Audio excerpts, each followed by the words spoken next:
Hello, everybody. Thank you for joining our podcast, Heal the Healer, episode 1. And please welcome Luiza Coman. She's an amazing healer.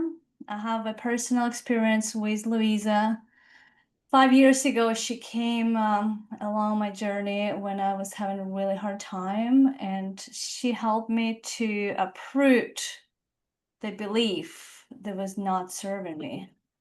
So Louisa's talent is to find something that is really, really deeply rooted, but is no longer needed for you or maybe even harmful for you and dig it out. Her practice is really powerful. It's painful. It's not pleasant. You might feel a lot of resistance coming up when she's going to bring stuff up. It's not what you want to hear. It's it's something you have to face within yourself. While we all just want to, put a blame on somebody else, have somebody else be responsible for us. But she's making you look right in the mirror and dig right in. And oh boy, if you go along, you're going to be a different person. And the tendency, of course, is just to go sideways and not do the work. But, the few brave ones that have done, I can attest to that, have transformed their life tremendously. So I'm giving a huge credit to Luiza for taking on that role of being the facilitator, like a surgeon, for somebody to remove those tumors, remove the masses, remove the junk, and heal. So welcome to Luiza. And my intention today is to help people to connect with you on a more personal level. So if they know you, for example, as a healer, I would like to know a little bit more what it's like to be you. What is it like to be Luiza, a healer? And my first question to you, what was it like for you growing up?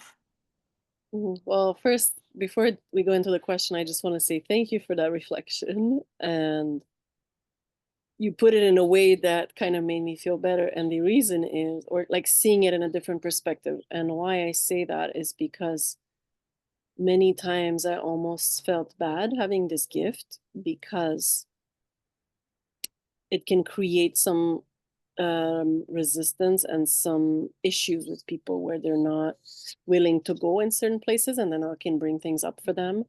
And I've lost friendships over it, which has been challenging for me. So this gift has been a blessing and a curse at the same time. So thank you for that perspective that you're bringing, and I'm just seeing it a bit differently, and it helps me digest it better, I guess. Feel it better. So thank you for that. I can totally see how it's a painful gift you're giving people, and how some people might turn against the healer and say, "Oh, you're causing me pain," while they're really just not willing to look at the pain within them. It's really took some bravery on your soul to take it on and go in the world and uproot those things that needed healing, that needed to be, seen, and even when people are not willing to do that. So Right. it's a challenging task. And your soul must have been, really knowing that you actually can do it, putting you through it. Right. But So thank you for that. I mhm, just want to say thank you. I yeah. feel really honored to be seen in this way. And indeed, for someone like yourself who went through the pain and literally the next day you're like, I'm doing this change that you told me about and changed your life. It was just miraculous because you were willing. I think you were so ready that someone confirming what you were believing maybe for years helped you take that leap of faith. So I just want to honor your path and honor the work that you've done, and in order to be able to transform in that way. So thank you for seeing my gift, and I honor you for what you shared about me, as well as your personal transformation along the way. um Thank you, Louisa. Yeah. yeah, of course. So to go back to your question as to how I was growing up, it's a bit of a general question, but what I could say is that I was someone who was very spiritually inclined. I grew up with a father who was a mentor to me, a spiritual mentor, and he still is today a great support in my life. I feel immensely grateful to have him. And some days I'm like, what did I do to deserve to have such a parent in my life and such a mentor and a pillar in my life? And he always supported me in my dreams. He still does. And I was very, very passionate of healing, of occult stuff, of spiritual practices, of levitation, astral readings, like all these things. I grew up in a fairly poor environment, not an easy environment in Eastern Europe. And then I was an immigrant to Canada, as I believe yourself were as well, but maybe later when I was 7, because of the war actually between Ukraine and Romania, and Ceausescu and all the stuff that went going on, my parents decided to immigrate to to Canada, sorry. So by immigrating to Canada, then it was a whole new language, a whole new environment, whole new family, whole new system that I had to get used to. And it's actually probably the first thing that broke me. Um, when I do the trauma work, this is what came up for me is my whole system and my whole rooting got broken when I was 7, and a very crucial age actually when the rational mind sets in. So it was a difficult time. Um, and also it made me extremely adaptable. I got to travel the world afterwards, and it gave me experiences that I might have not had otherwise. And, looking back now, I'm almost 39. When I look back, I'm like, wow, imagine how my life would have been different if we had stayed in Romania, if we hadn't immigrated to Canada. The opportunities that it gave me, the travels, the openings, and all the people I've met in my life because of that move, which took a lot of courage for my parents to do. I am really, really grateful. So So yeah, do you see it as a gift now? Like it was so challenging, but you can see the opportunities it brought on for you, the immigration. absolutely. And I became an immigrant myself multiple times. And yeah, it was a powerful time, powerful lesson, and it shaped me, definitely. Definitely. Not an easy transition, but it shaped who I am today, indeed. Yes. I'm grateful that they did that. And what is the most challenging thing for you right now at the moment?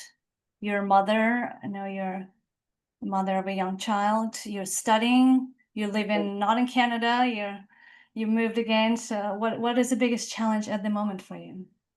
Uh, being patient, Mm, trusting the journey, mm, really like surrendering completely in the divine's hands and trusting that I'm really being taken care of. That's my biggest challenge. Um, and I do see God's hands at work. I do see pieces being put together, mm, bits together.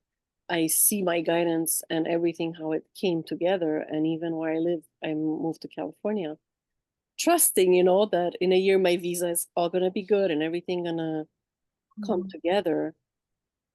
Never really knowing in the future, mm, but trusting the unknown and mm.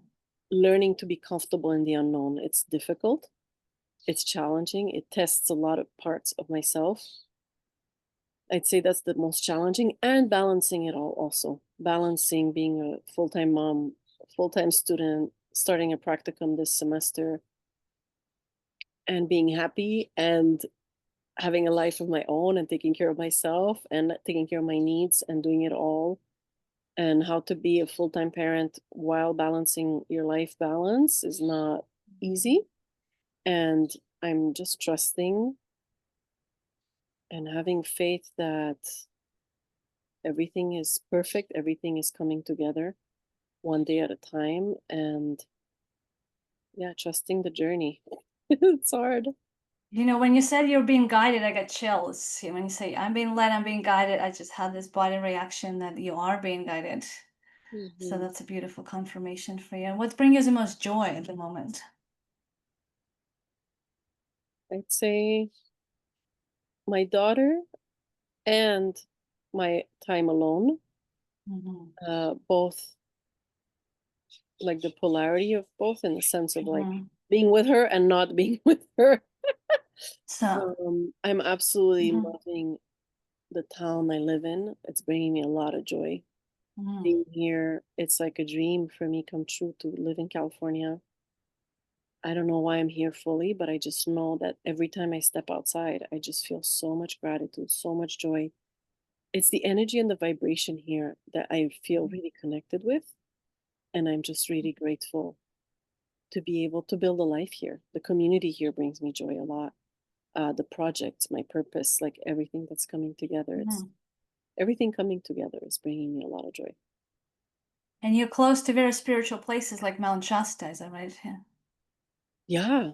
Um, Mount Shasta, San Francisco, the Bay Area, Yosemite is not far from Hmm. here. Lake Wow. Tahoe is an hour away. I'm Hmm. like in the midst of very potent portals, I believe. Yes. Hmm. And where I live, we have the Yuba River that's surrounded by gold, silver, quartz, a Yeah. very Hmm. potent vortex as well, and portal that brings a lot of people here, actually. Um, Beautiful. Yeah. and it's a beautiful place, surrounded by like really Mhm. magical spots here that I'm getting to learn and explore because it's Mhm. kind of new for me, the whole area. Yeah. And Mhm. if there's one thing you can recommend for people that are listening that may be struggling, that maybe they are on their journey, but they're not seeing the end of it yet, what could you tell them, where to turn, where to turn for help, what to do?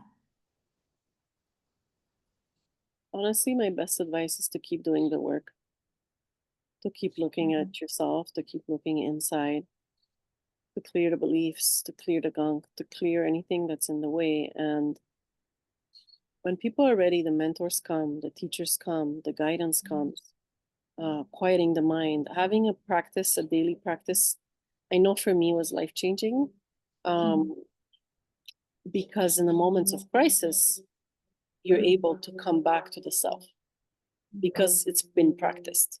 But if you're going to try and meditate when you're in crisis, nothing's going to happen. Like Mhm. you're in crisis.